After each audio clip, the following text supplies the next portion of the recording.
시간에 읽어주셔서 제가 좀 부담이 되네요. 오늘 제가 케이스 스타디라고 이렇게 케이스 스타디로 이렇게 얘기를 하면 좋겠다 이렇게 말씀해 주셨는데, 케이스도 나오겠지만 이야기를 좀 많이 하겠습니다. 이야기가 먼저 조금 기다려 보시면 이제 나올 텐데, 그래서 그 이야기를 통해서 여러분들이 지난 9주 동안에 한 것이 이렇게 정리가 되고 통합이 되고 그렇게 되면은 좋을 것 같아요. 그래서 우선은 제가 대구에 왔으니까 사과 얘기부터 좀 시작을 해보겠습니다. 저는 말이죠. 저는 6.25 동란 중에 태어났어요. 여기 안동에서 태어났어요. 그래서 저는 아직도 귤 있잖아요. 귤 그러면 아직도 우리 과일이라는 느낌이 저한테 별로 없어요. 왜냐하면 우리 어렸을 때 귤이 없었거든요. 귤이 이제 흔하게 볼 수 있었던 거는 제가 대학 다닐 때인가 고등학교 3학년 때인가 그랬던 것 같아요. 그전에는 귤이 우리나라에서 나긴 났지만은 아주 조금 소량만 재배됐어요. 그리고 근데 이제 귤을 조사를 해보니까 귤을 본래 갖다 이제 우리나라에 가져온 것은 일제시대 때 일본 사람들이 제주도에 갖다 심기 시작했대요. 근데 그것이 이제 대량 재배된 것은 한참 뒤에 일어난 일이죠. 그렇죠? 그래서 저는 귤이 굉장히 싸고 흔하고 우리나라에서 나고 그래도 아직도 귤을 이렇게 보면은 외래의 것이라는 느낌이 상당히 남아 있습니다. 근데 그것에 비해서 사과는 귤보다 훨씬 비싸고 귀하고 이래도 그건 우리 과일이에요. 저한테는 무조건. 근데 사실은 사과가 언제부터 우리나라 과일이었을까요?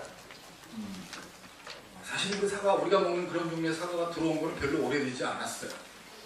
누가 가져왔냐? 선교사들이 가져왔어요. 그래서 그게 2000년 6월 7일에 조선일보에 그 만물상이라고 하는 조그만 박스 칼럼이 있죠. 거기 보면은 거기에 이런 기사가 실렸어요. 제가 앞부분은 생략합니다. 개신교는 우리에게 사과도 전해주었다. 1884년부터 선교사들이 사과 묘목을 가져온 것이다. 지금도 우리가 선교사들이 외국에 나갈 때 뭐 상추 씨도 가져가고 배추 씨도 가져가고 그러죠. 그렇죠? 아마 그때 선교사들이 미국서 오면서 사과가 먹고 싶었는지 또 한국에 사과가 없다 그러니까 사과 묘목을 가져왔다는 거예요. 선교사들이 가져온 사과 묘목은 대구와 황주에 나누어 심었다. 여러분들 대구는 어딘지 아시죠? 네. 황주는 어디 있어요? 황해도 황주죠. 그렇죠? 서울에 있던 선교사들이 오랜만에 황주에 가게 되었을 때 그 사과 묘목을 나누어준 과수원을 방문하게 되었다. 굉장히 궁금했을 거 아니에요. 그렇죠? 사과 묘목을 나눠줬는데 이게 어떻게 됐을까? 그렇죠? 그때 무슨 인터넷도 없고 말이에요. 그래서 그 과수원을 찾아갔는데 과수원의 일꾼이 이 코쟁이 백인 선교사들이 오니까 이렇게 했대. 사과를 들고 나와가지고 이 백인 코쟁이 선교사들한테 물어봤다는 거예요. 뭐라고 물어봤는지 아세요? 여러분 그래서 지금도 대구에는요 이 동산병원에 가면은 그때 그 선교사들이 가져온 사과 묘목에 한 손잡벌쯤 되는 걸 보존시켜놨어요. 저보다 여러분들이 더 잘 알아야 되는 거 아닙니까? 네. 그래서 이제 이 황주에 가가지고 이 과수원 일꾼이 사과를 들고 나와서 선교사한테 뭐라고 물었냐? 미국에도 이런 사과 있습니까? 라고 물었냐? 이런 걸 보고 뭐라 그러죠? 이게 가지지란이 오리지널 앞에서 폼잡는다. 선교사는 얼마나 황당했겠어요. 그때 선교사들은 우리말을 잘 알고 있었다. 질문을 받은 선교사는 우선 황주 사과의 맛을 보았다. 선교사들이 점잖았어, 그렇죠? 저같이 성질 급한 놈이 갔으면 말이야. 너 이리 와봐. 그러고 야단쳤을 텐데 사과를 받아서 맛부터 봤다. 맛부터 봤어. 미국 사과의 맛과 달랐다. 왜 맛이 달라졌을까요? 기후가 다르고 토양이 다른 거예요. 그렇죠? 네. 더 시원하고 달았다. 그래서 선교사가 뭐라고 대답했는지 아세요? 미국에는 이런 사과 없습니다 라고 대답했다. 사과가 없는 게 아니라 미국 사과 이렇지 않은데 이렇게 말했다. 그렇죠? 미국 사과나무 역시 유럽에서 가져온 것이다. 제가 왜 이 이야기로 시작을 할까 생각했냐면요. 제가 이 글을 읽으면서 야, 여기다가 사과라는 말 대신에 복음만 대입시키면 굉장히 많은 거가 설명이 되겠다. 선교학적으로도 그렇고 그런 생각이 들어서 그랬어요.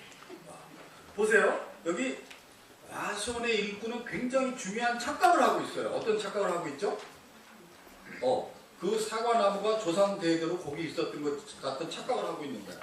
선교사들이 가져온 지 불과 몇 년 되지도 않았는데 근데 이런 착각이 선교에 있어 굉장히 중요하다는 거예요. 왜 중요할까요?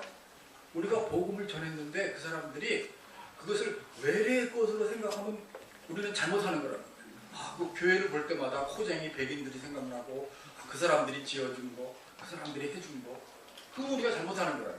저 한국 교회가 해준 거, 한국 선교사들이 해준 거 이렇게 생각하게 하면 우리는 잘못하고 있는 거라고. 우리가 가서 수고하고 애쓰지만 어떻게 우리한테 의존하고 우리를 기억하는 게 중요합니까? 아니에요, 중요하지 않아요. 그게 사실은 선교의 아름다움이에요, 그렇죠? 우리가 수고하지만 사실은 어떤 점에서 우리를 빨리 잊으면 잊을수록 좋은 거예요, 그렇죠? 누가 갖다 줬는지 그 중요한 게 아니야.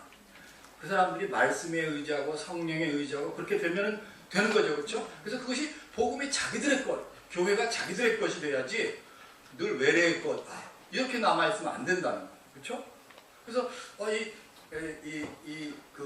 이 이야기에서 이 과수원의 일꾼이 이거 조상 대대로 거기 있었던 것 같은 착각을 하고 있잖아요, 그렇죠? 그게 중요하다는 거예요.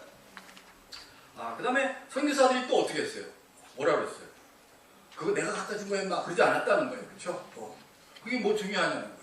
사실 그렇죠. 선교사가 제일 훌륭한 선교사는 어떤 선교사가 제일 훌륭하겠어요? 그 지역에 하루라도 빨리 선교사가 필요 없도록 만들어주는 사람이 제일 좋은 선교사죠, 그렇죠? 선교사가 계속 필요한 게 아니에요. 우리는 말씀을 통해서 그 사람들이 복음을 받고 변화하도록 하는 데 있어서 중간 역할을, 매개체 역할을 해요. 성령님께서 그들을 변화시키고 말씀을 통해서 변화시키는 거지 우리가 변화시키는 건 아니에요. 사실 엄격하게 말하면 그렇죠. 우리는 그 중간 역할을, 그런 일이 일어나도록 중간 역할을 하는 것 뿐이죠. 그렇죠? 그래서 이 선교사가 여기서 그 내가 갖다 준 거야 그러지 않았다는 거예요. 그런 것처럼 우리도 뭐예요? 우리가 갖다 준 거 그게 뭐가 중요하다는 거예요. 그렇죠? 그걸 그 사람들이 자기 것으로 받아들일 수 있게 하면 제일 좋은 선교사죠. 그렇죠? 우리가 수고했지만 우리를 기억하는 거 중요하지 않다. 네. 그 다음에 맛이 달라졌다고 하시죠. 맛이 달라졌다. 그거 왜 그렇죠? 자, 복음도 마찬가지예요. 복음이 우리나라 들어왔을 때 미국에서 하지 않던 역할을 우리나라에서 와서 하게 됩니다. 어떤 일이 일어났어요? 첩을 두둔 게 없어지고 술, 담배를 끊게 하고 도박을 끊게 하고 그런 일들이 굉장히 많이 일어났어요. 그렇죠? 우리 땅에 심겨주어서 그것이 우리 땅에서 필요한 역할을 하게 된 거죠. 그렇죠? 네. 그 다음에 또 뭐라 그랬어요? 미국 사과나무 역시 유럽에서 가져오는 것이다. 우리가 여러 단계를 거쳐서 우리한테 복음이 들어왔어요. 그렇죠? 근데 그것을 다시 이제 우리가 사과를 역수출하는 것처럼 복음을 가지고 밖으로 나가고 있어요. 그렇죠? 네. 근데 사과는 사실은 원산지가 어디죠? 유럽도 아니에요. 중앙아시아입니다. 중앙아시아. 그래서 중앙아시아에 가면은요, 알마티라고 하는 도시가 있죠? 그 도시의 이름의 뜻이 뭔지 아세요? 사과의 조상. 사과의 조상. 네. 그러니까 중앙아시아가 원산지죠. 그렇죠? 그 사과가 여러 단계를 거쳐서 우리한테 온 것처럼 복음도 누군가의 손을 거쳐서 우리한테 왔잖아요. 그렇죠? 예. 그래서 우리가 하려고 하는 일이 뭐냐? 우리가 가서 거기다 뭘 남겨놓고 와야 될까? 우리를 기억하게 하는 게 중요한가? 뭐가 중요한가? 그거에 대해서 잘 생각하는 게 필요하다는 거죠. 그렇죠? 예. 첫 번째 얘기를 제가 그렇게 듣고 두 번째 얘기는 우리가 선교가 뭐 하는 거냐? 선교가 우리가 돕는다고 하는데 어떻게 하는 게 돕는 거냐? 중국이 처음 개방될 때요. 중국이 처음 개방돼서 선교사들이 이제 여러 가지 신분을 감추고 들어가는 그런 상황에서 연변 가까운 곳에서 어떤 일이 있었냐면은 거기 고아원을 하나 서울에 있는 큰 교회가 고아원을 하나 맡아가지고 이제 고아원을 운영하게 됐어요. 그래서 그 교회가 아주 큰 보람을 느끼면서 그 일을 하게 됐어요. 그래서 그때 아직도 굉장히 시설도 그렇고 모든 게 열악한 상황이었는데 겨울에도 찬물, 뜨거운 물 다 나오고 굉장히 시설도 잘 갖추고 그런 고아원을 만들었어요. 고아원을 만들었어요. 그래가지고 이제 철 따라 학용품을 보내고 뭐 옷도 모아서 보내고 아주 굉장히 정성을 들였어요. 그래서 거기 거의 고아원의 고아들이 고아가 아닌 애들보다 그 동네에서 때까지 더 좋아. 때까지 더 좋아. 네? 한국서 왔으니까. 그쵸? 그런 상황이 됐어요. 그래가지고 고아들이 그렇게 지내니까 그 동네 아이들이 뭐라 그랬냐면은 네 소원이 뭐냐 그러면 우리 엄마 아버지가 빨리 죽는 거다 그랬다는 거야. 왜? 우리 엄마 아버지가 빨리 죽어야 나도 저 고아원에 들어간다 그런 얘기. 고아원 아이들이 더 잘 먹고 그렇죠? 좋은 옷 입고 좋은 학용품 쓰고 그러니까 아이들이 그렇게까지 생각했다는 거예요. 이해가 되죠, 그렇죠? 근데 그렇게 하고 있는 것에 대해서 국제기관, 국제구호기관이나 선교기관에서는 제발 좀 당신들 그렇게 하지 않았으면 좋겠다. 한국교회에다 대고 아주 간곡하게 요청을 했어요. 왜 그랬을까요? 자기들이 역사적으로 이렇게 여러 가지를 해봤는데 그렇게 하면 안 된다는 거예요. 왜 안 되냐? 중국이라는 데를 생각해봐라. 중국이라는 데는 우리 한국도 좀 비슷하지만 그 관시라고 그래요. 관시. 관계가 중요한 사회. 그 사회에서 내가 누구를 아느냐, 누구랑 친하냐, 그렇죠? 그리고 소셜 네트워크라고 했죠. 사회 안에서 내가 어떤 네트워크를 가지고 있느냐, 이게 굉장히 중요하다는 거예요. 근데 그 고아원에서 자라면 어떤 일이 생기냐? 고아원이 마냥 있을 수 있는 게 아니잖아요, 그렇죠? 그러면 몇 살까지 있냐? 18살까지밖에 있을 수가 없어. 그럼 나가야 돼, 법적으로. 그러면 고아원에서 자란 아이들은 18살이 돼서 고아원 바깥으로 나가서 세상에서 살라고 그럴 때 어떤 일이 생기겠어요? 이게 관시가 안 맺어지는 거야. 너무나도 온실 같은 환경에서 그렇게 자란 거예요. 그러면 그 아이들이 사회에 나와가지고 제대로 살 수가 없다는 거죠. 그렇죠? 그래서 국제적으로 경험을 가진 그런 곳에서는 뭐라고 얘기했냐면은 고아가 생기면은 우리는 이렇게 한다. 어떻게 하냐? 그 아이의 친척이 있는지 알아본다. 고모가 있는지, 이모가 있는지, 삼촌이 있는지 알아봐서 안 되면은 이웃에게라도 찾아가서 얘기한다는 거예요. 이 아이를 좀 돌봐줄 수 없겠냐? 이 아이를 좀 당신이 이모인데 좀 맡아서 키워줄 수 없겠냐? 그러면 많은 경우에 우리 집 아이도 지금 키우기가 힘들다. 너무나 가난해서 안 된다. 그렇게 말하면 이렇게 말한다는 거예요. 그러면 이 아이를 하나 더 키우는데 필요한 게 뭡니까? 그러면 우리 집에 돼지 3마리만 더 있으면 얘를 키울 수 있겠다. 그럼 돼지 3마리를 준다는 거죠. 그렇죠? 그럼 그 아이를 그 사회를 떠나지 않고 그 안에서 크면서 그렇죠? 여러 가지 관계를 맺어가고 이렇게 할 수 있겠죠, 그렇죠? 그렇게 되면 그 아이가 성인이 돼서도 뭐예요? 그 사회에서 일정한 역할을 하면서 이렇게 지낼 수 있지 않냐, 그렇죠? 우리는 그래서 그렇게 산다. 이해하셨어요?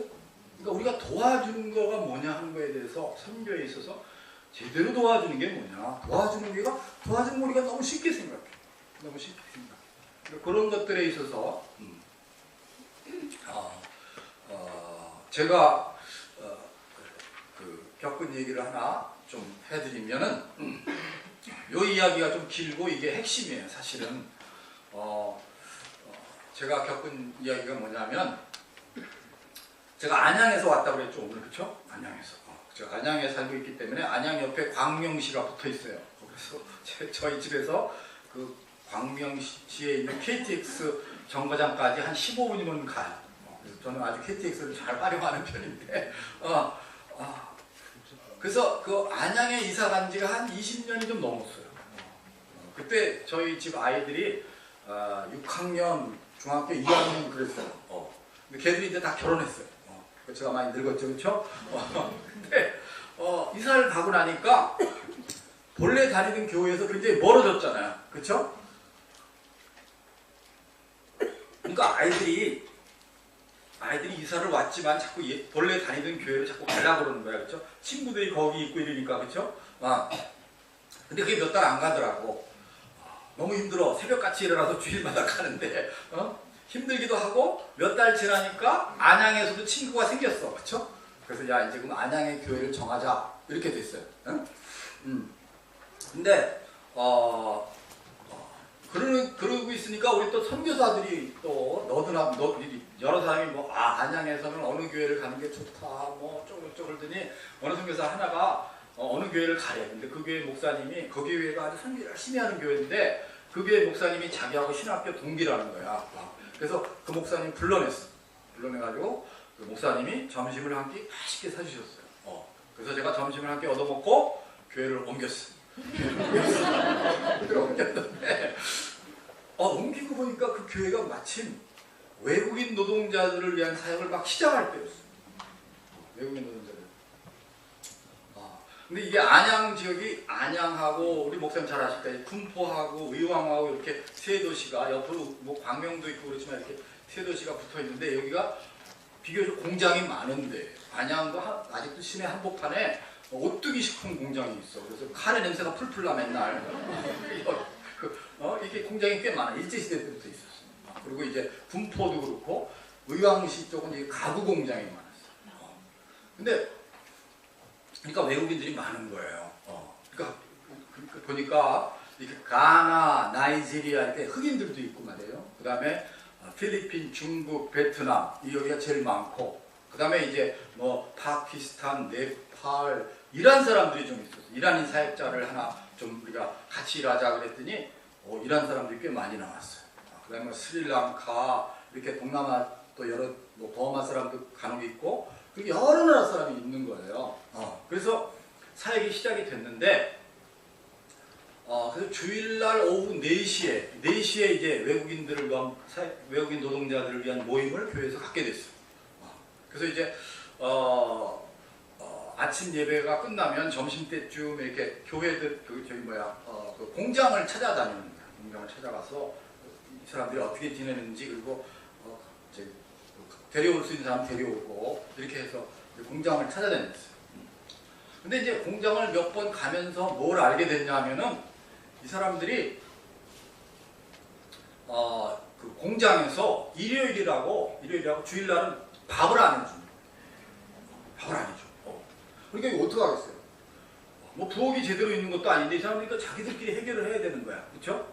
그래서 뭐 빵 사다 먹고 뭐 소주 사다 먹고 막 이러고 있던 거야. 근데 겨울에는 더 문제야. 겨울에는 보니까 날씨는 추운데 하루 종일 따뜻한 음식을 못 먹는 거예요. 그래서 이거 안 되겠다. 이거 그러지 말고 우리가 4시에 모이니까 모임을 하고 6시쯤 헤어지니까 밥을 먹고 헤어지자. 교회에서 밥을 같이 먹자. 이렇게 됐어요. 이렇게 돼서 이제 식사를 같이 하게 됐어요. 여러 나라 사람이 있잖아요. 그렇죠? 그렇게 여러 나라 사람이 있을 때는 요리를 뭘 해줘야 될까요? 카레? 물론 한국식으로 먹죠. 김치에 해서 같이 먹는 건데 중요한 건 뭐냐면 우선 돼지고기 들어간 음식을 하는 건 안 좋겠죠. 그렇죠? 이슬람권에서 온 사람들이 있어. 그렇죠? 이란, 파키스탄. 그렇죠? 네. 그 다음에 쇠고기도 별로 안 좋아.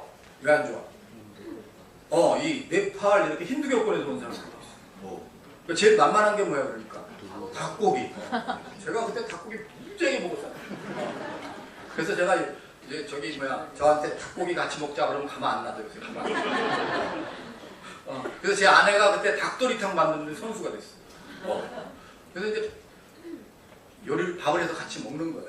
한 70명이 같이 먹었어요. 근데 이제 그렇게 한 지 몇 주 안 지났어요. 몇 주 안 지났는데 그날도 이제 밥을 이렇게 먹고 있는데 그 교회에 좀 나이 드신 분이 한 분이 들어오셨어요. 들어오시더니 우리가 밥 먹는 걸 보고 눈이 둥그레지셔가지고 막 화를 내시는 거야. 근데 그분이 어떤 분이냐면은 그 외국인 노동자들을 잘 돌봐주는 분이에요. 옷도 모아다 주시고 먹을 것도 갖다 주시고 아픈 사람 생기면 병원도 데려가고 잘 돌봐줘요.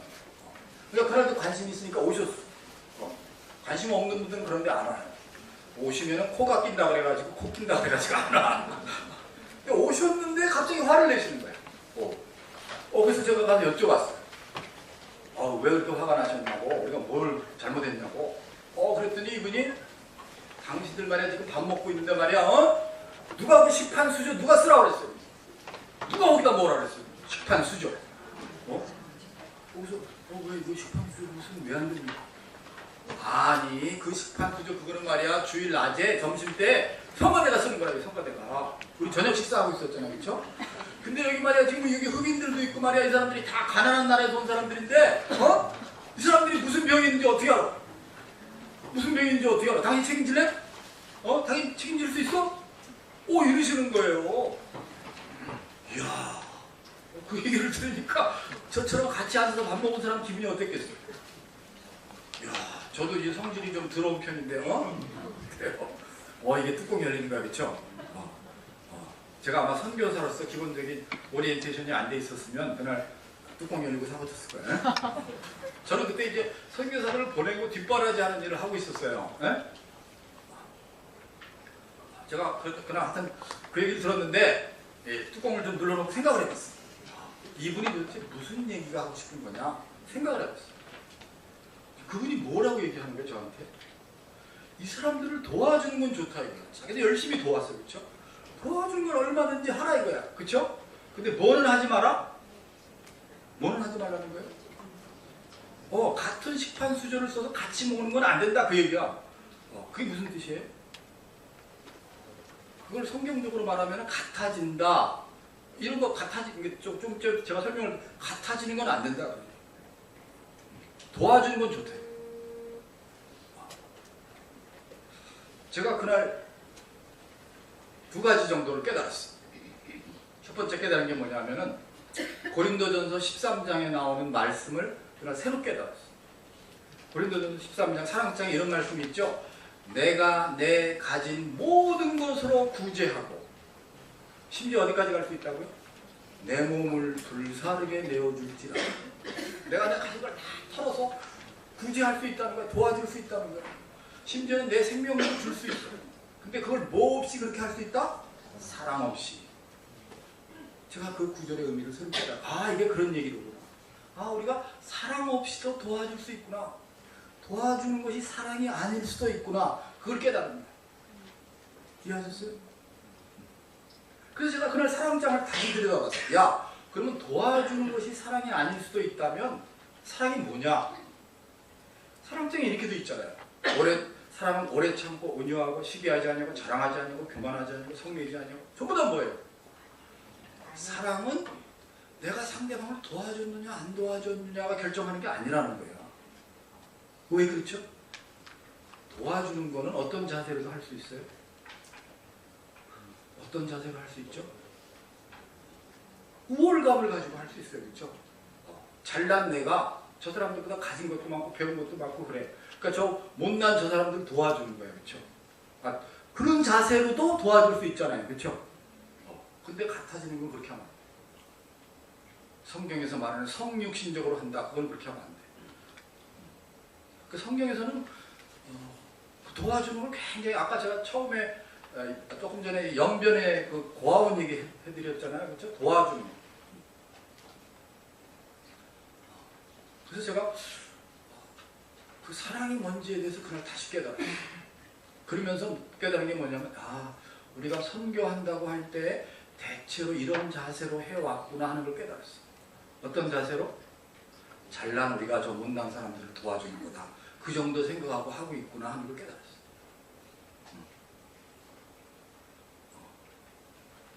근데 제가 근래에 이런 얘기를 들었어요. 최근에, 아주 최근에. 옛날에 거지들이 많았어요. 그쵸? 요새는 거지는 없어요. 요새는 노숙자라고 그러죠. 그쵸? 우리 어렸을 때는 저희는 이제 전쟁 중에 태어나가지고 어린 시절을 생각을 해보면은 동네마다 거지가 있었어요. 뭐 아무것도 없을 때잖아요. 그쵸? 아주 폐허에서 시작하는 건데. 그쵸? 근데 거지들이 어떻게 먹고 살았죠? 거지들은 그래서 깡통을 들고 다녔어요. 그래서 거지 그러면 깡통이 생각나요. 그렇죠? 이게 밥그릇 대신 깡통을 들고 다니는 데서 이제 밥을 얻어 먹는 거잖아요. 그렇죠? 근데 그 거지들이 이렇게 얘기했다는 거예요. 야, 너 말이야. 부잣집에서 얻어온 음식을 먹을 때는 반드시 끓여 먹으라 그래. 반드시 끓여 먹으라. 근데 가난한 집에서 음식을 얻어왔을 때는 그냥 먹어도 된다 그래. 저렇게 먹는데, 야, 부잣집에서는 거지한테 어떤 음식을 주기가 쉽죠? 먹고 남아서 버리는 거. 그쵸? 부잣집에서는 먹고 남는 음식이 있어. 그쵸? 이거 버려야 돼. 특히 옛날에 냉장고도 없고 없어. 그쵸? 버려야 돼. 냉장고도 없는 시절이잖아요. 부자들은 그런 음식을 주기가 쉽겠죠. 어차피 이거 버려야 되는 건데 거지가 와서 처분해 주는 거야. 그쵸? 처리해 주는 거야. 그런 게 많았겠죠. 그쵸? 근데 가난한 사람들은 어떤 음식을 거지한테 주겠어요? 남는 게 없어. 가난한 사람은 남는 게 어디 있어. 그쵸? 자기 먹기도 힘드는데. 그러니까 가난한 사람들이 거지한테 주는 음식은 어떤 거예요? 자기가 먹는 걸 나눠주는 거예요. 그쵸? 나눠주는 거예요. 그래서 상한 음식을 줄 경우가 별로 없다는 거죠. 그쵸? 제가 그 얘기를 듣는데 이 생각이 나요. 아, 그렇지. 그러니까 우리가 도와주는 거는 어떻게 도와주기가 쉽다고 잘못하면 우리가 남는 거, 우리는 있어도 그만 없어도 그만. 그렇죠? 자, 연변 고아원에 보내는 거 뭐 어때요? 우리 집에 학용품 남는데 그건 보내면 되는 거고, 있던 옷 보내면 되는 거고. 그렇죠? 그렇잖아요. 그렇죠? 거기 가서 우리가 남아서 보낸 거지만 거기서는 굉장히 굉장히 좋은 거예요. 그 사람들한테 굉장히 유익하고 유용한 거잖아요. 그렇죠? 그래 안 그래? 그래서 우리가 도와준다는 거, 도와준다는 거. 근데 그러고서 제가 성경을 가만히 들여다보니까 성경에 같이 먹는 게 굉장히 중요하죠. 성경에 같이 먹는 게 굉장히 중요해요. 예를 들면은 계시록 3장 20절 우리가 잘 아는 그 성경에 보면은 예수님이 이렇게 말씀하시죠. 예수님의 말씀이 이렇게 되어 있죠. 볼지어다 내가 문 밖에 서서 두드리노니 누구든지 내 음성을 듣고 문을 열면 내가 그에게로 들어가 어떻게 한다고? 그와 더불어 먹고 그는 나와 더불어 먹으리라 그랬어요. 그래서 예수님과 우리와의 친밀한 관계를 같이 뭐하는 관계라고 얘기했어요? 같이 먹는다 그랬어요. 같이 찬양한다, 같이 기도한다, 무슨 같이 게임한다 이러지 않았어요. 왜 같이 먹는다 그랬어요? 같이 먹는다 그랬어요. 왜? 유대인들의 문화에 있어서 같이 먹는 게 뭐였을까? 어떤 거였을까? 같이 먹는다.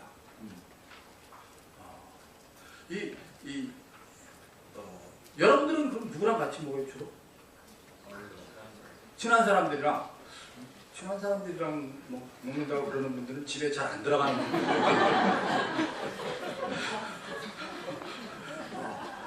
식사는 가족들하고 하는 거예요 본래.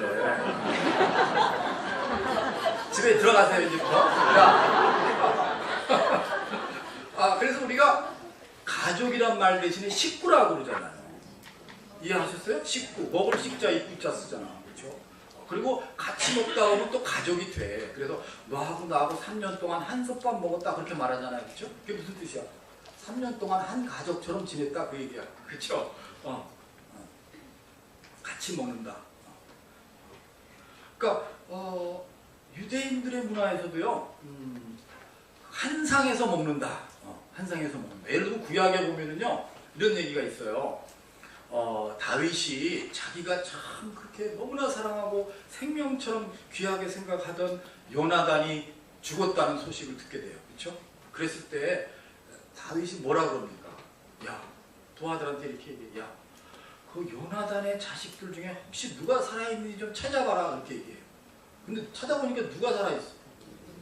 무미보셋이 살아있어. 무미보셋은 다리를 절었다 그랬어요. 그렇죠? 그래서 다윗이 뭐라 그래? 그럼 무미보셋은 데려와라. 무미보셋은 오늘부터 내 상에서 나와 한 상에서 먹는다 이렇게 됐어. 그게 무슨 뜻이에요? 가족이다 그런 얘기예요. 그렇죠? 가족이다. 같이 먹는다. 유대인들은 아무나 같이 안 먹었어요. 이방인하고 절대 같이 안 먹었어. 이방인하고 같이 먹으면 큰일 나는 거야. 유대인 사회에서 좀 쫓겨날 수 있어. 그게 어디서 볼 수 있어요? 베드로가 갈라디아에서 보면은 이방인들하고 같이 식사하다가 유대인 형제들이 나타나니까 어떻게 해? 꽁문이 뺐어. 왜? 이거 들키면 큰일 난다. 그래서 바울한테 들켜가지고 뭐라 그랬어? 바울이 당신 미선자라고 말이야. 망신 주는 얘기가 나와요. 그 왜 망신 주는 얘기가 거기 왜 써 있어? 그게 그만큼 어려웠다는 거야. 유대인으로서는 그게 이방인하고 식사한다. 또 죄인들하고 식사하면 안 돼. 세리랑 같이 식사했다. 이거 안 돼. 그래서 예수님을 사람들이 공격할 때 꼭 뭐 갖고 공격합니까? 죄인들하고 뭐 했다? 식사했다. 왜 죄인들하고 같이 먹었냐? 왜 죄인들하고 같이 노래했냐? 그런 거 없어. 그렇죠? 왜 죄인들하고 같이 얘기했냐? 그런 거 없어. 그렇죠?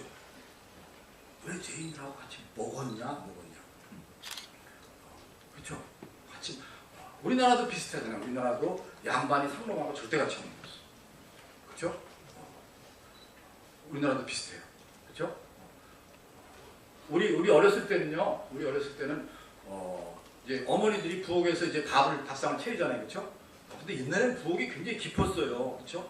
이거 밥을 그때 무슨 냉장고가 있어 뭐가 있어 이렇게 밥상을 차리시면은 이걸 밥상을 들고 들어와야 돼. 방까지 그렇죠? 안방까지 들고 들어와. 들고 들어오면은 그 밥상에 누구 앞에 가죠? 할아버지 계시면 할아버지 앞에 가는 거예요. 그렇죠? 아버지 계시면 아버지 앞에 가는 거고. 그 밥상에 누가 앉을 수 있었어요? 아들들만 앉죠. 그렇죠? 장소부터.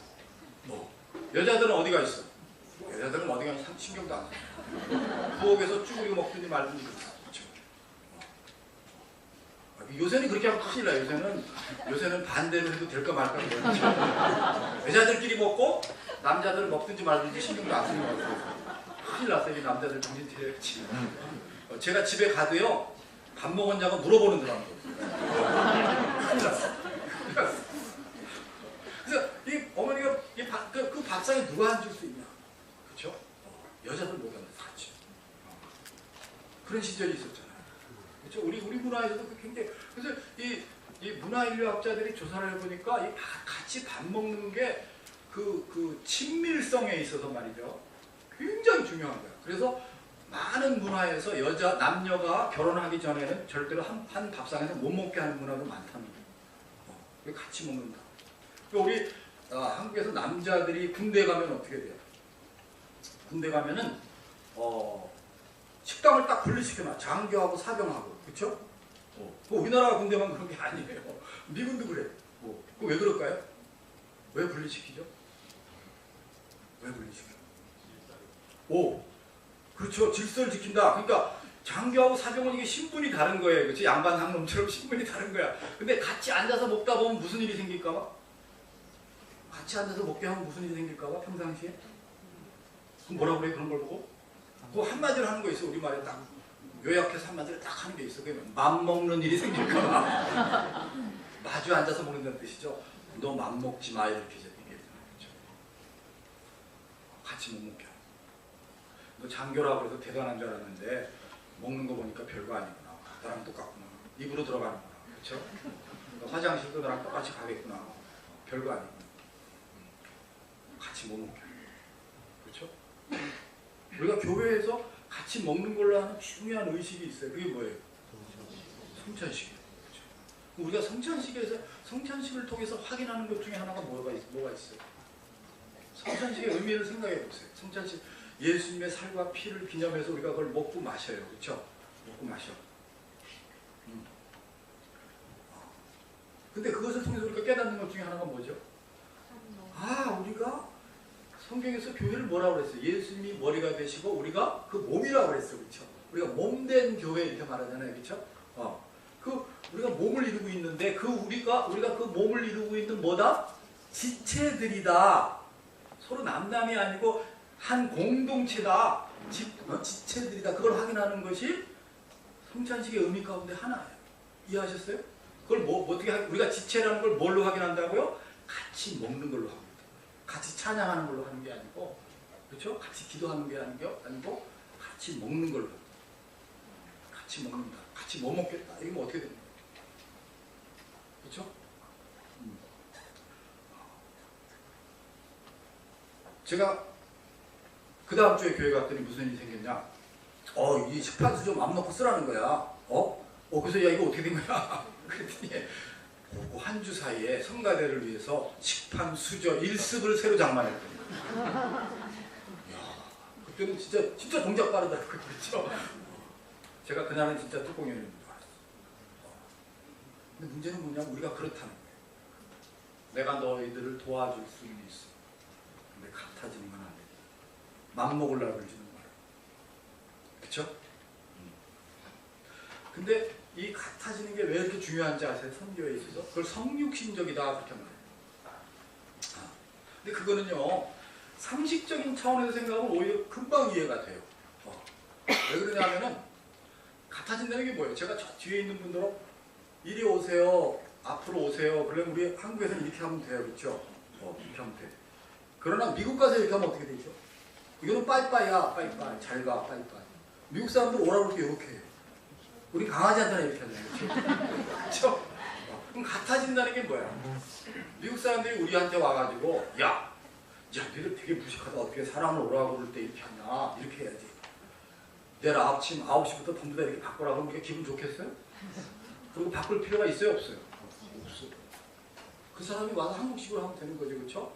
몽골에 가면 진짜 반대야. 몽골 사람들은 이렇게 하면 이거는 짐승을 오라고 그러고 이렇게 하면 사람을 오라고. 그건 뭐예요? 가서 여기서는 사람을 오라고 그럴 때 이렇게 해야 되는 거구나. 가서 그 사람들하고 같이 하면 되는 거죠. 그게 같아지는 거잖아요. 그렇죠? 우리가 그런 차원에서 그렇게 해요. 그렇죠? 그게 별거 아니야, 같아지는 게. 근데 조금 더 생각해 보세요. 이게 쉽고도 어려워. 굉장히 어려워. 왜 그러냐? 자, 여러분들이 생각해 보세요. 여러분들이 인도네시아 갔어요.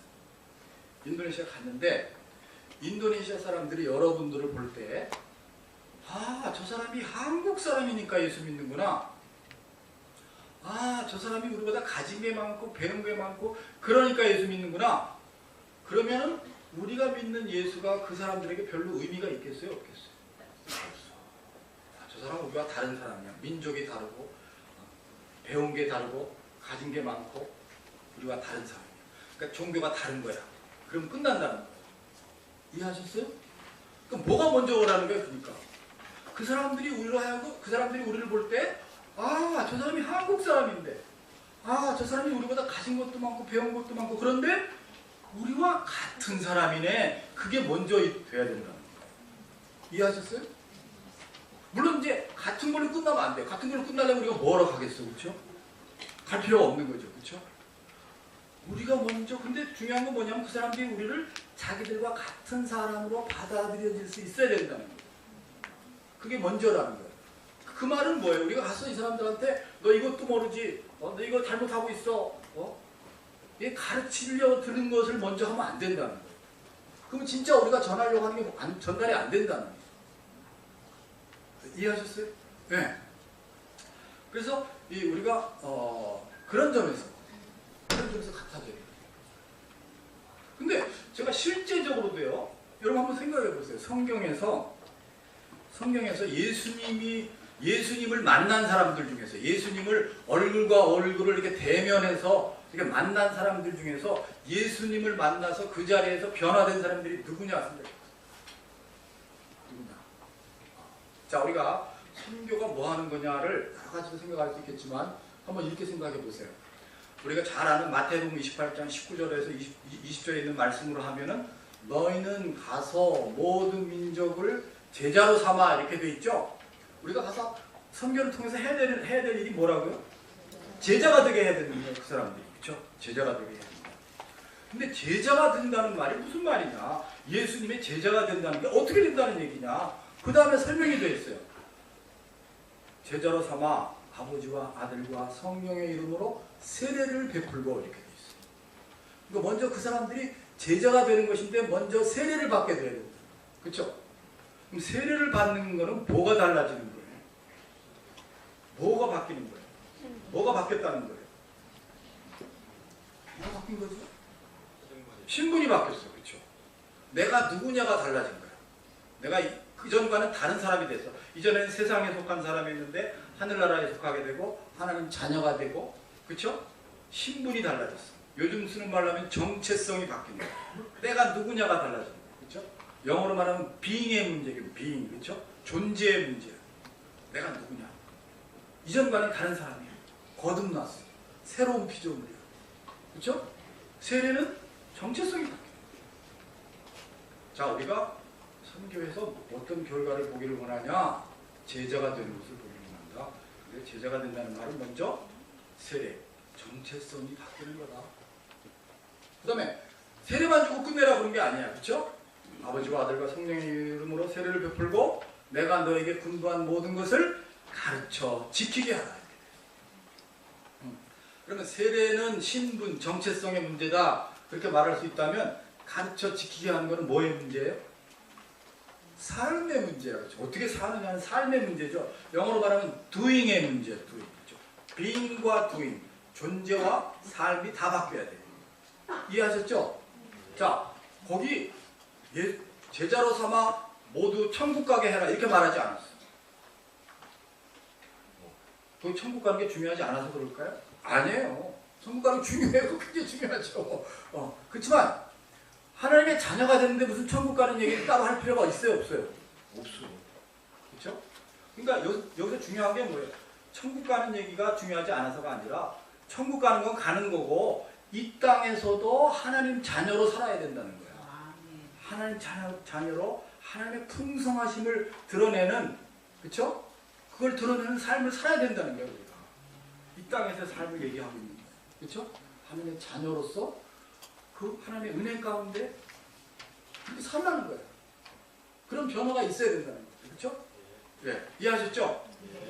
자, 그러면 예수님을 만나서 그런 변화가 일어나는 사람이 누가 있어요? 마태가 있어요? 마태가 한참 시간이 많이 걸린 거예요. 그렇죠? 근데 한번 생각해보세요. 그 자리에서. 자, 그러면 이렇게 생각해보세요. 예수님이 꾸짖고 야단치고 회개하라고 그러는 사람들이 많아. 그렇죠? 막 그냥 뭐 야단을 많이 치셨어.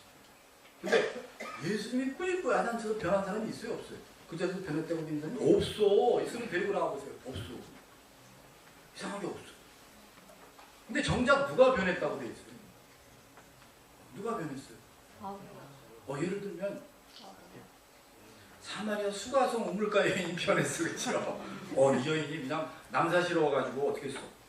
남들 안 나오면 땡볕에 혼자 물 길어 나왔었어. 그렇죠? 근데 예수님을 만나가지고 얼마나 변했냐면 다 내동댕이 치고 어떻게 동네방네 돌아다니면서 내가 만난 예수님을 만나보라고 그러잖아요. 그렇죠? 그 대단하잖아요. 그렇죠? 또 한 사람 삭개오가 있는 거야. 금방 떠오르는 사람이. 그렇죠? 삭개오도 굉장히 많이 변했어. 예수님이 삭개오가 변한 것에 대해서 뭐라고 말씀하셨어요? 오늘 구원이 이 집에 이르렀으니 이 사람도 아브라함의 자손이미로다. 누가복음 19장 10절에. 누가복음 19장의 시작이 삭개오의 얘기로 시작되는 거예요. 그렇죠? 아브라함의 자손이미로다. 그 말은 무슨 뜻이에요? 뭐가 바뀌었다는 거예요? 정체성이 바뀌었다는 거예요. 하나님의 자녀가 됐다는 거예요. 그렇죠? 그리고 삭개오가 변한 것에 대해서 이렇게 말하고 있죠. 내가 내 재산의 절반을 가난한 사람들한테 주겠습니다. 내가 남의 것을 억지로 뺏은 게 있으면 4배로 갚겠습니다. 그랬어. 그건 뭐가 변한 거죠? 삶의 변화가 왔어. 그러니까 정체성도 변하고 삶의 변화도 왔어. 그럼 삭개오가 제대로 변한 거예요? 안 변한 거예요? 제대로 변한 거예요. 근데 이게 이 정체성이 먼저 바뀌어야 된다. 그게 굉장히 중요해. 성경에서 그걸 많이 얘기하고 있어요. 사람이 제대로 변하려면 정체성이 변해요. 먼저. 근데 세상에서는 그렇게 안 해. 세상식으로 말하면 이렇게 돼 있죠. 너 말이야 공부 열심히 해가지고 80점 이상 받으면 우리 학교에서 받아줄게. 네가 우리 학교 학생이라는 정체성을 부여하는 거예요. 그렇죠? 그래 안 그래? 그러니까 그건 뭘 말하는 거예요? 뭐부터 따지는 거죠? 얼마나 잘했냐 이걸 따지죠. 그렇죠? 세상에는 그렇게 말하지만 사람이 변하는 건 안 그렇다는 거예요. 그건 요새 심리학에서도 그걸 얘기해요. 사람이 제대로 변하는 뭐냐? 정체성이 먼저 바뀌어야 돼요. 이해하셨어요? 왜 세례가 먼저 나와 있을까? 그 성경에 보면 야곱에 관한 이야기를 보면요. 야곱이 변하는 그 터닝 포인트가 어디였어요? 전환점이 어디였어요? 약복강가에서 밤새껏 씨름하고 난 다음이죠, 그렇죠? 밤새껏 씨름해가지고 이겼어. 근데 그 상대방이 굉장히 신비로운 인물이야, 그렇죠? 환복뼈가 부러졌지만 이겼어. 이겨서 나를 축복해달라고 그래. 그러니까 그 상대방에서 뭐라고 그래? 너 이름이 뭐냐라고 물어봐. 그렇죠? 이름을 몰라서 물어봤겠어요. 근데 야곱에게 이름을 물어본 사람이 한 사람 더 있었어, 앞에. 그게 누구였어요? 아버지였어. 아버지가 왜 물어봤어요? 이게 지금 장자를 축복해 주려고 그러는데 야곱이 지금 여기다 털을 붙이고 와서 말이죠. 내가 에서입니다 이러고 있는 거야, 그렇죠? 그러니까 이게 만져보니까 에서 같은데 목소리는 또 아니야. 그래서 아버지가 뭐라 그래? 너 누구냐 물어보잖아요. 너 이름이 뭐냐? 그때 거짓말했어. 에서입니다. 이 거짓말했어. 그래서 야곱이라는 이름의 뜻이 뭐가 있다고요? 속이는 자라는 뜻이. 속이는 자. 근데 이번엔 제대로 대답했어. 야곱입니다. 네 이름이 뭐냐? 야곱입니다. 그때 뭐라고 대답이 돌아오죠? 자, 이제부터 너는 야곱이 아니고 이스라엘이다. 정체성이 바뀌고 이름을 바꾼다. 이스라엘의 의미는 뭐죠? 하나님과 더불어 겨루어 이긴 자, 또는 하나님의 왕자, 그런 뜻도 있다. 너는 더 이상 속이는 자가 아니고 하나님의 왕자다. 정체성이 바뀐 거야. 이해하셨어요? 그러니까 우리가 세례가 왜 먼저 있냐? 정체성이 바뀌어야 사람이 제대로 변한다. 그래서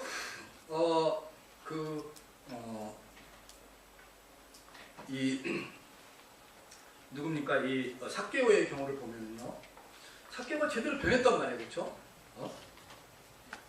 정체성의 변화도 일어났고 삶의 변화도 일어났어. 빙과 두인이 달라졌어. 제대로 변했어. 제대로 변했고 예수님이 확인까지 해줬어. 오늘 구원이 이 집에 이르렀다. 근데 거기 보면 예수님이 삭개오에게 별로 한 일이 없어.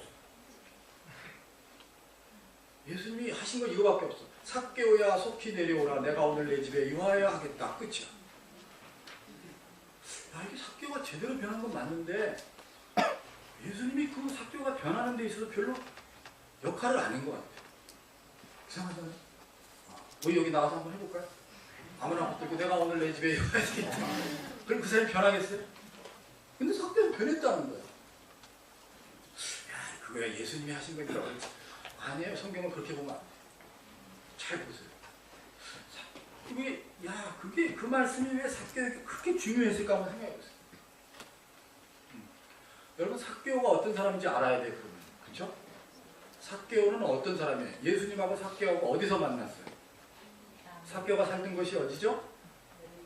여리고입니다. 여리고. 뽕나무라고 그러시면 안 돼요. 여리고에서 만났어요. 여리고는 잘 생각 안 나고 뽕나무가 금방 생각나죠, 그렇죠?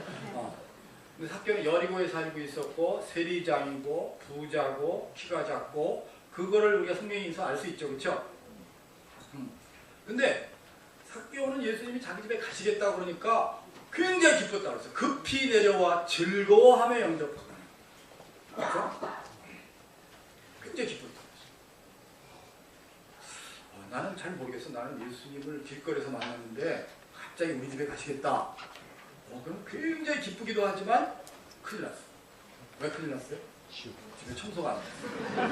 엉망진창이야. 그러니까 제 생각에는 삭개오는 평소에 청소를 잘했던 것 같아요. 근데 진짜 알 수 있는 게 있어. 삭개오는 굉장히 기뻤다고 그랬는데 주변 사람들은 어떤 반응을 보였다고 그랬냐면은 무사람이 보고 수군거려 가로되 저가 죄인의 집에 유하러 들어갔도다 하더라. 이렇게 돼 있어요. 예수 죄 한 반이면 좀 이상하네. 어떻게 저 집에 손님이 될 수 있냐. 쟤는 우리 동네에서 유명한 세리 죄인인데 말이야. 어떻게 저 집에 손님이 될 수 있냐. 여기서 우리가 뭘 알 수 있죠? 삭개오는 여리고에서 왕따였다. 맞죠? 맞아요. 삭개오는 왕따였어. 너 쟤랑 놀지 마라. 쟤네 집에 가지 마라. 그랬었다는 거야. 그렇죠? 그럼 거기까지 알고 나면은 다시 한번 그 예수님이 하신 말씀을 생각해 보세요. 삭개오야 속히 내려오라. 내가 오늘 내 집에 유하여. 그게 삭개오에게 어떻게 들렸겠어요? 그 말씀이. 자기를 왕따시키는 그 사람들 앞에서 그렇게 말씀하셨을 때 어떻게 들렸겠어요? 사실은 예수님이 이렇게 말씀하신 거잖아요. 야, 삭개오야, 너 왕따지? 괜찮아, 나 오늘 너희 집에 갈 거야. 너 말이야, 저 사람들이 뭐라 그래도 상관없어. 그 사람들이 뭐라고 욕해도 상관없어. 나도 같이 욕 먹어줄게. 괜찮아. 나 오늘 너희 집에 갈 거야. 아까 우리가 봤죠? 이 세린의 집에 간다는 거는요, 유대문화에서 용납이 안 되는 거예요. 나 갈 거야? 괜찮아. 야, 삭개오야, 나는 네 아픔이 뭔지 알아. 나는 네 고통이 뭔지 알아. 괜찮아, 나 오늘 너희 집에 갈 거야. 삭개오야, 너 왕따지? 괜찮아. 그래, 이 아픔이 내 아픔이야. 네 고통이 내 고통이야. 예수님 그렇게 말씀하시는 거예요. 이해하셨어요? 저는 그거 생각하면 너무 좋아. 네 아픔이 내 아픔. 그래서 어떤 분이 선교를 이렇게 얘기했어요. 선교는 비를 맞고 서 있는 사람한테 우산을 씌워주거나 또는 우산을 갖다 주는 것보다는 훨씬 더 같이 비를 맞아주는 것이다. 저는 그 말이 굉장히 마음에 들어요. 진짜 공감이 돼요. 왜 그렇죠? 도와주는 게 어려운 거예요, 사실은요. 왜 그렇죠? 제가 생각해 보세요. 그 사람이 내가 준 우산을 받는 순간에 그 사람과 나와는 어떤 관계가 형성되기가 쉽죠? 잘못하면 어떤 관계가 형성되기 쉽죠? 요즘식으로 말하면요, 갑과 을의 관계가 될 수 있어요. 그래 안 그래? 그 사람이 나를 의존하게 되는 거죠. 근데 이게 습관적으로 되면 어떻게 돼? 내가 저 사람한테 잘못 보면 큰일 나. 그렇죠? 저 사람한테 잘 보여야 돼. 저 사람 비율을 잘 맞춰야 돼. 그렇죠? 그런 일이 선교 현장에서 굉장히 많이 일어난다는 거예요. 우리가 도와주는 걸 잘못하면. 이해하셨죠? 우리가 도와주는데 이 사람들이 어떻게 하면 그 정체성을 제대로, 하나님의 자녀로서의 정체성을 제대로 회복하게 할 수 있을까? 이 사람들이 자기 삶을 바꿀 수 있을까? 그걸 생각하지 않으면 안 된다는 거예요. 너 내가 도와줬으니까 너 나한테 고마워해야 돼. 우리가 얼마나 귀한 일을 했냐? 이렇게 말하면 안 된다는 거예요. 잘못하면 우리가 어떻게 돼요? 우리한테는 있어도 없구만 없어도 그만. 부자가 남고 버리는 음식 주듯이 그렇게 하기가 쉽다는 거예요. 더군다나. 이해하셨어요? 이거 제대로 줬다 할지라도 갑을 관계가 형성되기가 너무나 쉽다는 거예요. 이해하셨죠? 이게 어려운. 어떤 분이 그 스리랑카에서 선교사로 일했던 다니엘 닐스라는 선교사님이 이렇게 말했어요. 선교가 뭐냐? 선교는 한 거지가, 오늘 제가 거지 시리즈를 하고 있습니다. 한 거지가 다른 거지에게 어디 가면 먹을 것이 있다는 것을 알려주는 것이다. 저는 그게 굉장히 공감이 돼요. 다니엘 닐스라는 선교사님. 그게 무슨 얘기예요? 선교는 나는 부자고 너는 거지다 이런 자세로 하면 안 된다는 거예요. 나는 너 거지지 나는 부자야 이거 아니라는 거예요. 왜? 우리가 하나님 앞에서 내세울 게 없어요. 다 죄인이에요, 그렇죠? 근데 우리가 하나님 앞에서 그 사람하고 다른 건 뭐예요? 하나님의 은혜를 받아서 내가 하나님 자녀가 된 것밖에 없어요. 그렇죠? 그러니까 그 사람한테 뭘 전해주는 거예요? 나도 거지고 저쪽도 거지야. 어디 가면 먹을 것이 있다. 그게 뭐예요? 하나님의 은혜를 어떻게 받는지 그거를 알려주는 것밖에 없다는 거예요. 이해하셨어요? 자, 이게 삭개오에게 보세요. 예수님이 내가 오늘 너희 집에 갈 거예요. 그래서 이런 예수님의 모습을, 이 성육신의 모습을 뭐라고 말했냐면 너희 안에 이 마음을 품으라. 곧 그리스도 예수의 마음이니 그는 근본 하나님의 본체시다. 원래 하나님이시란 말이에요. 근데 하나님과 동등됨을 취할 것으로 여기지 아니하시고 하나님이신 것을 내려놓고 어떻게 하셨다고? 오히려 자기를 비워 종의 형체를 입어 사람과 같이 되셨다. 그거를 우리도 그렇게 하라는 거야. 아버지께서 나를 보내신 것 같이 나도 너희를 보내노라. 아버지께서 나를 성육신에서 이렇게 와서 너희들과 같아지게 하신 것처럼 인간의 육신을 입고 이렇게 와서 이렇게 너희들과 같아지게 하신 것처럼 너희들도 가서 그렇게 하라. 이해하셨죠? 그게 제대로 도와주는 방법이라고. 아, 저 사람이 한국서 왔는데 우리와 같은 사람이로구나. 그게 먼저라는 거예요. 이해하셨죠? 아, 저 사람은 부자야. 우리와 달라. 저 사람은 배운 게 우리와 달라. 저 사람은 우리하고 민족이 달라. 그거 아니에요. 그래서 바울은 그걸 뭐라고 얘기했냐? 바울이 이렇게 얘기했어요. 내가 너희 가운데 거할 때 약하며 두려워하며 심히 떨었노라. 고린도전서 2장 3절. 그게 선교사가 할 소리예요? 선교사가 너 뭐하다 왔냐? 그래서 제가 고린도 거기 선교지에 있을 때요. 약하고 두려워하고 이러다가 왔어요. 바울이 왜 그렇게 얘기했어요? 그건 뭘 했다는 얘기예요? 그 이방인들 앞에 가서 나도 여러분과 똑같이 연약한 사람입니다. 그걸 먼저 보여줬다는 거예요. 이해하셨어요? 이방인들이 알아요. 유대인들이 얼마나 콧대가 높은 사람. 바울이 옛날에 얼마나 콧대가 높았어. 유대인들은 이방인을 뭐라고 그랬냐? 지옥의 불쏘시개라고 했어. 쟤들은 베린 자식들이라고 했어. 그래서 유대인들이 어떻게 생각했냐면 예수의 제자들까지도 그렇게 생각했어. 그래서 어떻게 생각했냐면 쟤들은 지옥의 불쏘시개야. 그러니까 어떻게 됐어요? 이방인들에 대해서는 이 사도행전 2장에 보면은 오순절 성령 강림이 있었고 그 성령 강림의 결과로 교회가 시작이 돼요. 근데 교회가 시작이 됐는데 이방인들에 대해서는 관심이 없어. 너무나 좋은 교회. 제가 오늘 제 강연에 보면 앞에 그 교회가 얼마나 좋은 교회였냐면 거기 뭐 이적이 있고 무슨 떡을 떼고 같이 먹은 얘기가 굉장히 많이 나옵니다. 떡을 뗐다, 음식을 먹었다, 먹자판이었어. 왜 그런지 아세요? 그 교제가, 먹는 교제가 그렇게 중요했다. 같이 먹는 게 뭔지 아까 얘기했잖아요. 그렇죠? 이 유대인들에게 있어서. 근데 딱 한 가지가 문제가 있었어요. 뭔지 아세요? 자기들끼리만 좋았어. 이방인들은 제껴놨어.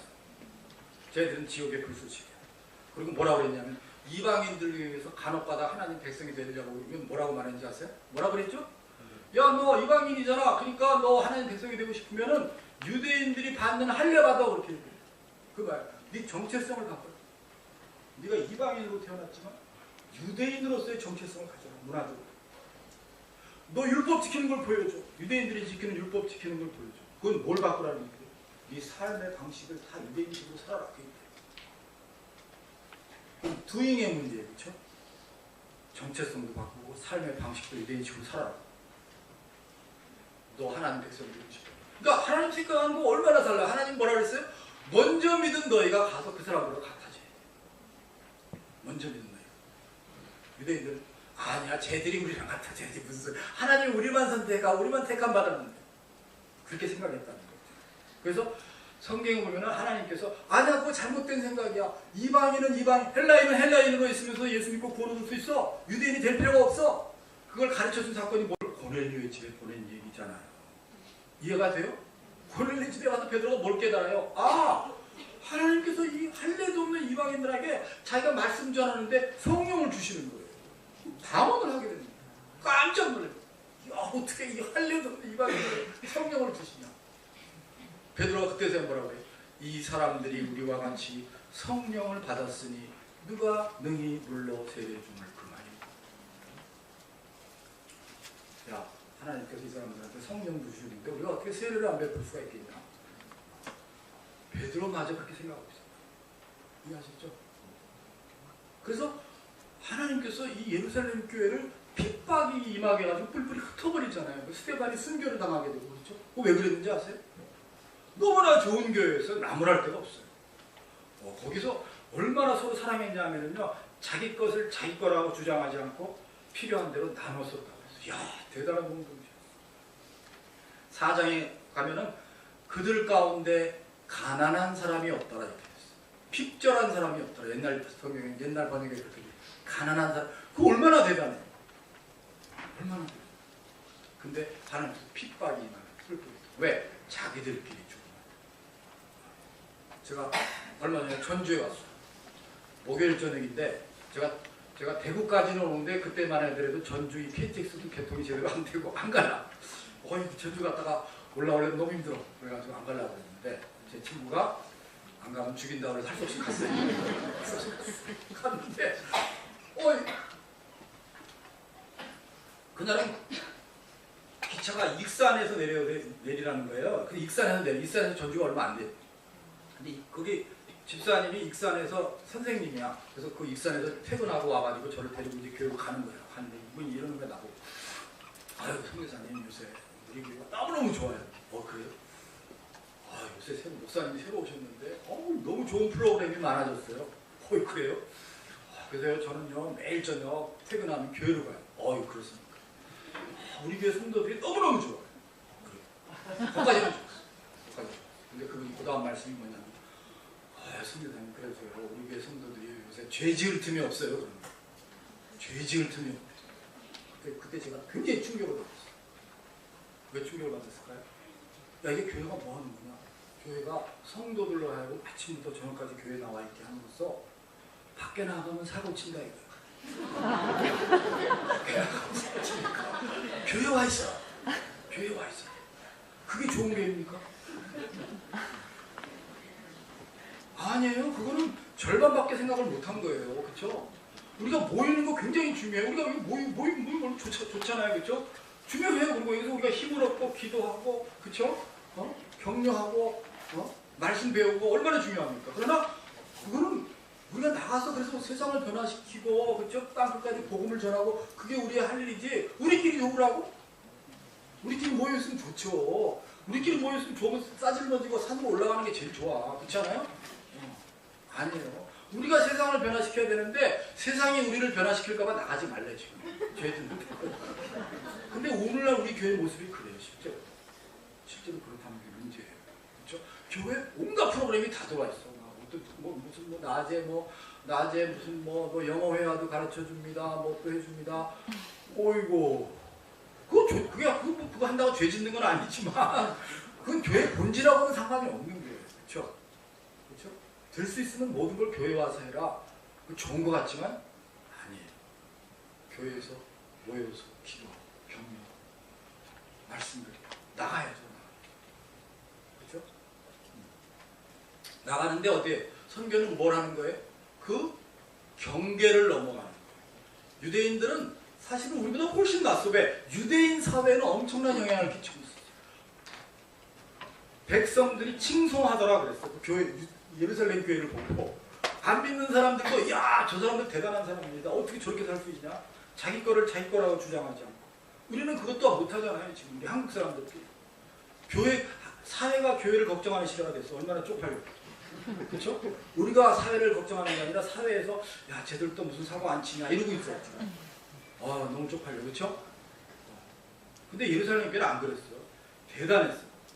칭송했다고 했어. 온 백성이 칭송했다. 얼마나 대단했어. 근데 하나님이 그걸로 안 된다는 거예요. 너희들끼리 그 복음을 가지고 경계를 넘어가라는 거야. 민족의 경계, 신분의 경계, 문화의 경계 이걸 넘어가라는 거야. 이해하셨어요? 그래서 우리가 선교해야 돼요. 안 하니까 하나님께서 핍박이 임하여가지고 거기 있던 성도들 뿔뿔이 흩으셨다 그랬어. 그러니까 그래서 그 삭개오 이야기에서 말이에요. 그래 같아진다. 예수님이 삭개오와 같아지신 거예요. 그렇죠? 그걸 보고 영어로 identify라는 표현이 있어요. identify가 동일시했다는 거예요. 그래 네 아픔이 내 아픔이, 네 고통이 내 고통. 저는 그때 삭개오에게 어떤 생각이 들었겠어요? 예수님이 이런 분이라면 내가 이렇게 살면 안 되겠구나. 그렇죠? 예수님이 이런 분이라면 인생은 한번 살아볼 만한 거다. 거기서 삭개오가 표현한 거다. 이해하셨어요? 예수님이 삭개오와 같아지셨어요. 성육신의 본을 제대로 보여주셨어요. 우리 하나님은 그런 하나님이에요. 저는 그 생각 너무 좋아요. 하나님이 저를 부르시는데 야 너 못생기네 일로 와봐 이렇게 하시지 않는다는 거예요. 저를 속속들이 아시고 제 아픔이 뭔지 아시고 제 고통이 뭔지 아시고 물론 제 기쁨이 뭔지도 아시겠죠. 그렇죠? 저를 속속들이 아시고 제 이름을 친히 불러주시는 하나님. 삭개오야 속히 내려오라 이렇게 됐어요. 야, 너 키 작은 애 일로 내려와라. 예수님이 안 그렇게 하셨어. 우리가 그 마음을 품어야 된다는 거예요. 너희 안에 이 마음을 품으라. 그것이 성육신하신 예수님의 마음이라는 거예요. 그게 선교하는 사람의 마음이라는 거예요.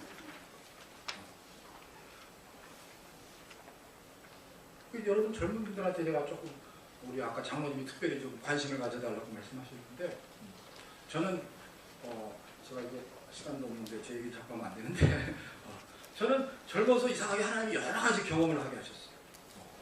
20대 중반에 제가 이거 바깥으로 저기 인터넷으로 내가 나가는 건 별로 안 좋은데 정지영 씨 비서가 됐어요. 현대그룹의 첫 번째 직장에 들어갔는데 2년 동안 제가 비서님을 했어요. 그리고 그 다음에 미국 가서 공부를 했어요. 돌아와가지고 제가 선교사가 되겠다고 생각했는데 뭐가 잘 안 풀렸어요. 그래서 제가 교수를 또 5년 동안 했어요. 부산의 동아대학에 왔다가 또 저기 연세대학교 원주 캠퍼스에 3년 이렇게 하면서 성경번역 선교회를 시작하는 걸 준비하면서 그래서 제가 그때가 30대 초반이었어요. 30대 초반이었어요. 그러니까 젊어서 굉장히 다양한 경험을 한 게 교회에 대해서는 직장 경험, 학교의 경험, 여러 가지 경험을 했어요. 그래서 하나님이 저는 제가 성질이 못됐고 그랬기 때문에 하나님께서 아마 그때 그런 걸 다 단념시킨 것 같아요. 너 그거 별거 아닌 거 다 봤잖아. 근데 제가 그때는 주변에서도 많이 특히 뭐 우리 부모님도 그랬죠. 네가 왜 그거 다 그만두고 왜 선교사가 되겠다 그러냐.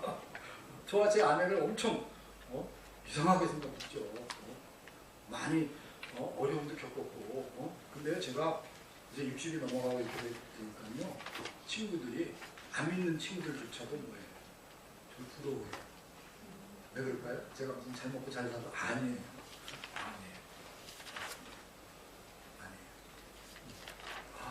네가 제대로 사는 것 같다.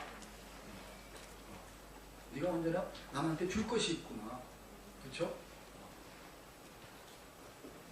네가 참 기쁨이 뭔지를 아는구나. 젊은 분들한테 제가 그 말씀을 꼭 드리고 싶어요.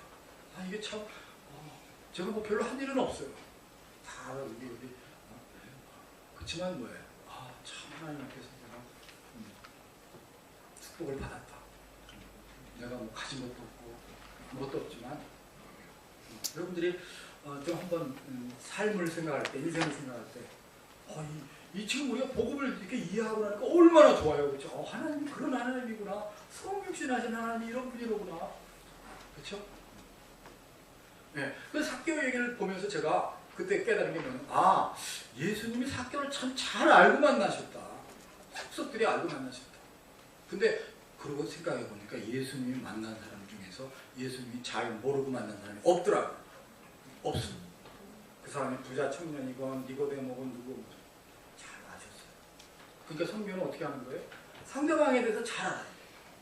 공부하고 이 사람들이 어떻게 사는지 알아요. 그래서 우리가 세계관도 생각하고 뭐 여러 가지를 생각하잖아요. 그렇죠? 잘 알아야 돼요. 그걸 엉뚱하게 생각하는 뭐라고 얘기하는 사람이 있냐면 우리가 그 사람들에 대해서 잘 알고 자시고 할 게 뭐 있냐. 그냥 가서 우리는 복음만 전하면 되고 나머지는 다 하나님께서 알아서 하신다. 이런 이상한 논리를 펴는 사람이 있어요. 그건 굉장히 잘못된 생각이에요. 물론 하나님께서 역사하시죠. 그렇지만 우리가 할 일은 뭐예요? 그 사람들에 대해서 알아야 돼.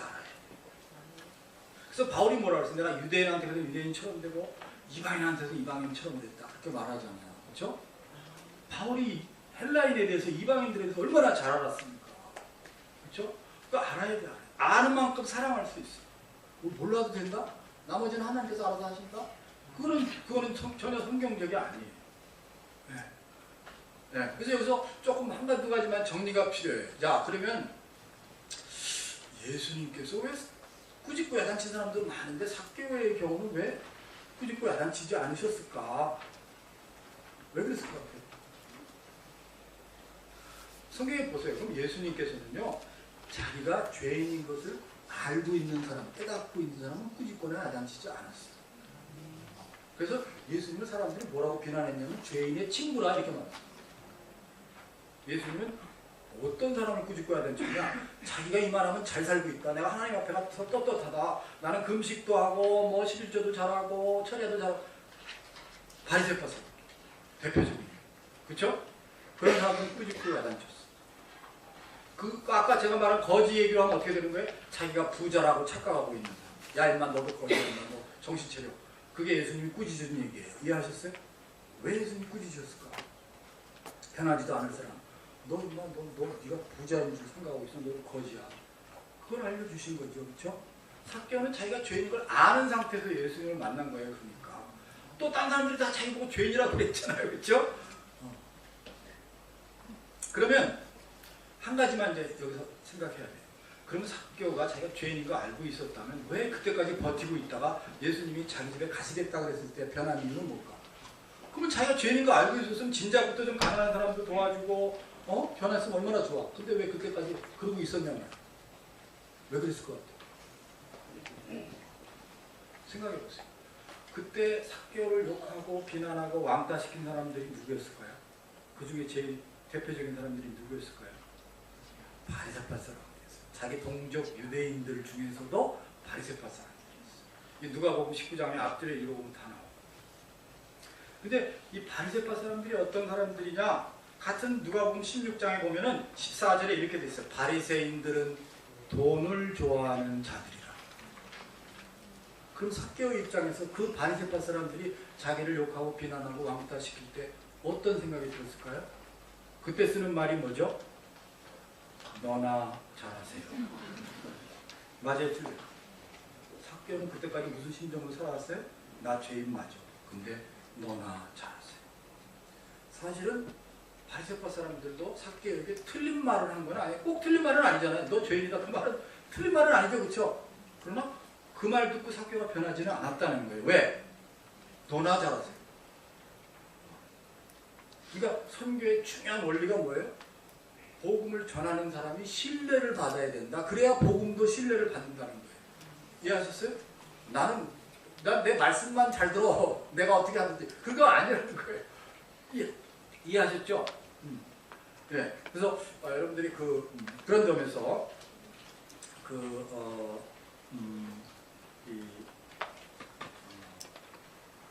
우리가 왜 성육신적으로 해야 되느냐? 성육신적으로 해야 되는 이유. 예. 그래서 우리가 구별되는 게 있어야 돼. 분명히. 뭐로부터는? 세상으로부터, 죄로부터는 구별돼야 돼. 그 굉장히 중요한 거야. 우리의 정체성이에요. 그렇죠? 너희는 왕 같은 족속이에요. 왕 같은 제사장이면 뭐라 그랬죠? 저 갑자기 생각이 안 나네. 베드로전서에 나와 있죠. 우리가 어떤 존재인지 우리를 하나님께서 이 세상에서 따로 구별해 불러냈다고 했어요. 그렇죠? 우리 구별된 존재예요. 죄로부터 세상으로부터는. 그러나 뭐와는 같아질 수 있어야 된다고요? 그 세상에서 죄를 짓고 살고 있는 사람들과는 같아질 수 있어요. 이걸 우리가 반대로 하니까 문제예요. 바리새파 사람들이 반대로 했어. 어떻게 반대로 했어요? 죄인들과는 구별되고 죄는 대충 짓고 살았어. 그렇잖아요. 그렇죠? 우리 교회가 요새 그래. 구별되고 거룩하다고 들여다보니까 죄는 다 짓고 있고 세상 사람들 보고 죄인들이라고 그러고 그렇게 하면 안 된다는 거죠. 우리가 구별되면서도 같아질 수 있어야 됩니다. 네. 자, 그래서 그런 성육신의 원리. 그래서 바울은 그걸 뭐라 그러냐면 내가 여러 사람에게 여러 모양이 됐다. 그걸 고린도전서 9장에 그렇게 얘기하고 있죠. 그거를 다 뒤집어서 말하면 어떤 뜻이냐면 내가 여러 모양의 사람에게 그들과 같아지려고 했다. 왜? 그들과 공통점이 있어. 우리와 그들. 그게 뭐야? 우리도 거지라는 게 공통점이야. 우리도 하나님의 은혜가 아니면 같은 거지다. 같은 죄인이다. 그게 공통점. 바울은 그거를 보여줬다는 거야. 나도 여러분과 똑같이 하나님의 은혜가 아니고서는 여러분과 똑같이 연약한 사람입니다. 그래서 바울은 늘 뭘 자랑했냐면 하나님께서 나의 연약함을 들어 쓰신다. 하나님께서 나의 연약함을 통해서 사람들을 구원하신다. 그 생각은 얼마나 좋아요. 하나님께서 나의 장점, 나의 강한 점. 바울은 자기가 그렇게 자랑하던 뭐예요? 학벌이나 문벌이나 이런 건 다 뭐라고 그랬어요? 배설물처럼.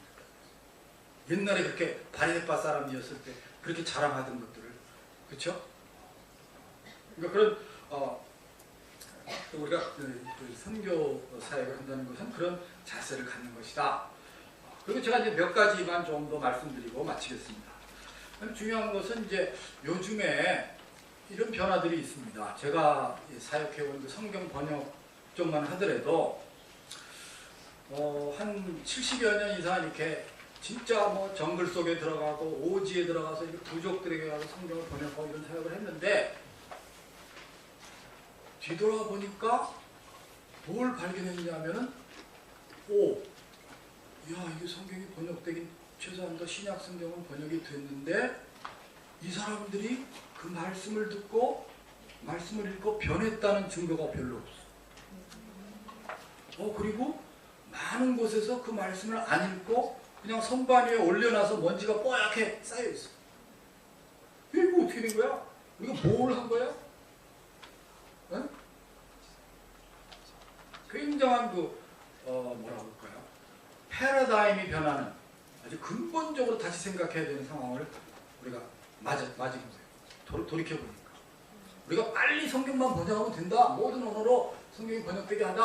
아직도 한 3,000개 이상의 언어가 남아있는데 빨리 하면 된다. 아니다. 이게 빨리 하는 게 중요한 게 아니구나. 빨리 하자는 것은 서양식의 세계관에서 온 거로구나. 서양식의 프라그마티즘, 그 실용주의에서 온 것이지 성경은 그렇게 얘기하고 있는 게 아니다. 오히려 아까 우리가 그 사과의 제일 처음에 얘기한 사과 얘기처럼 그 성경이 어떻게 하면 자기들의 성경이 되게 할 수 있을까? 외부에서 가가지고 빨리빨리 성경 번역해주고 오는 게 능사가 아니라는 거예요. 그렇죠? 이게 어떻게 하면 자기들의 이게 진짜 우리 하나님께서 주신 우리에게 주신 말씀이로구나. 자기들의 것이 되고 그 일이 성경을 번역하는 일이 자기들의 것이 됐어야 되는데 자꾸만 외부에서 와서 해주고 간 것이 됐다는 거죠. 이해하셨어요? 그리고 성경 말씀을 갖게 되는 것만 중요했지 성경 말씀을 통해서 사람들이 변화하는 것에 대해서는 우리가 별로 생각을 안 했다. 근데 그 변화가 일어나기 위해서는 성경이 번역되는 과정 자체가 중요하다. 그렇죠? 그런 생각을 하게 된 거예요. 그래서 굉장히 지금 기도하고 말씀을 다시 들여다보고 어떻게 하라고 하는 거지? 우리가 그냥 우리도 모르게 우리들이 갖고 있는 그런 세속적인 세계관을 가지고 이렇게 해왔구나. 빨리 하면 된다. 그래서 이제 그런 점에서 우리가 굉장히 고민을 하게 되는 거예요. 여러분들이 그러니까 좀 같이 생각을 하시면 좋겠는데 그 다음에는 또 제가 말씀드리고 싶은 그런 점에서 이제 어떤 반성이 일어나냐 하면은 여러분들이 케냐라든지 그 아프리카의 뭐 나이지리아, 가나, 또 르완다 이런 데 있잖아요. 그러면 예를 들면 케냐만 하더라도요 예수 믿는 사람이 80%예요. 엄청나죠, 그렇죠? 선지교까지 합치면 80%예요. 그러면 근데 이 케냐라는 나라가 늘 세계에서 가장 부패한 나라 하면 5손가락 안에 들어가. 늘. 그리고 무슨 대통령 선거를 한다든지 그러면 종족 간에 막 분쟁이 일어나서 서로 죽이고 그러는데 그때 예수 믿는다는 게 아무 소용이 없어. 우리 김철수 선교사라고 이 GMS 소속의 제 친구 선교사 케냐의 신학교에서 강의하는 그 친구. 아니 이게 종족 간에 어떤 교회에 어떤 여인이 찾아와가지고 지금 저 상대방 부족이 나를 죽이려고 그러니까 나를 좀 목사님 나를 좀 보호해 주세요. 그랬더니 그 목사가 뭐라 그러냐면 야 너 네 종족이 어느 종족이야? 에이 그럼 너 죽어야 돼. 이런 얘기야. 도대체 예수 믿는다는 게 뭐냐? 그러니까 우리가 그런 점에서 우리가 그동안의 선교가 예수 믿고 천당 가세요. 그거로. 그래서 이 땅에서의 우리가 어떻게 살아야 될 것인가? 그렇죠? 우리가 이 땅에서 어떤 변화가 있어야 될 것인가에 대해서 별로 진짜 제자가 되는 것에 대해서 잘 못했다는 거예요. 그런 이제 반성이 굉장히 많은 거예요. 그래서 이걸 어떻게 하면 우리가 통합적으로, 그렇죠? 그러니까 성경에서 말하는 것은 영과 육을 나누지 않아요. 영과 육을 나누는 것은 오히려 헬라적인 그리스의 세계관이에요. 히브리적인 성경적인 세계관에서 영과 육이 나누어지지 않습니다. 영은 구원받고 육체는 아무래도 별로 중요하지 않고 그렇지 않아요. 영과 육이 통합되어 있어요.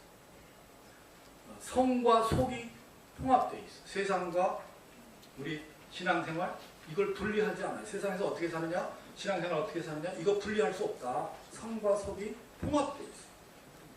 우리가 이런 통합되어 있는 세계관을 가지고 선교를 하는 게 아니라 굉장히 헬라적인 세계관을 가지고 선교를 했구나. 그렇죠? 성과 속을 나누고 영과 육을 나눕니다. 이 세상에서 대충 살다 가면 되는 거야. 천국 가면 되는 거야. 거의 이 정도의 이런 식의 복음이 전파된 거 아니냐. 그걸 아프리카 목회자들이 그런 반성을 하고 서구 교회에다가 대고 당신들이 이것을 잘못했다. 그렇게 얘기하는 거예요. 그렇죠? 이해하셨죠? 그러니까 우리가 그런 좀 더 어떻게 하면 통합적인 세계관을 가질 수 있게 할 수 있을까? 제가 오늘 제가 저한테 이제 마지막 시간을 주셔서 가능하면 여러 주제의 것을 좀 이렇게 통합하고 이렇게 좀 그걸 이야기로 하나로 여러분들한테 이해가 되게 하고 그렇게 하려고 하는 작업을 제가 지금 하고 있습니다. 마지막 하나. 그다음에 여러분들이 선교사들을 생각하고 기도하실 때 선교사들이 뭘 제일 힘들어할까요? 뭘 그럴까요?